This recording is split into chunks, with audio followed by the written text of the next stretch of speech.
Honda CR-V, inadmit dito sa may Global Pinoy Automatic Transmission Amadeo branch. Ang issue nito ay sa umaga nasintog, drive and reverse. So dadalhin natin sa silang kasi doon natin ibababa ang transmission niya. Tingnan din natin kung anong problema sa takbo nito. May umiilaw na EBS. Ayan.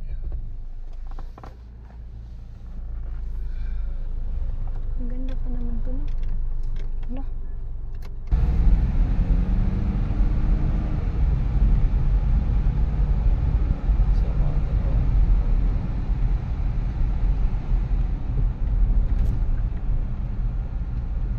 Ano? Ano?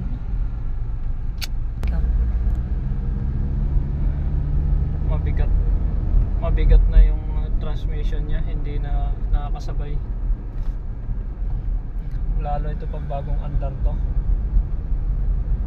Delay shifting na rin siya pag bagong andar. Sabi nga nung nagdala, yung may-ari, ay pag tinapakan niya raw ng kalahati yung throttle, kasi hindi man nakatakbo agad, nakatigil lang, kailangan niya i-press. Bigla daw yung paggalit na makina, bigla daw na ganun, bug! Lagabog. Oo, nalagabog, nasintog bago ayun, tumakbo.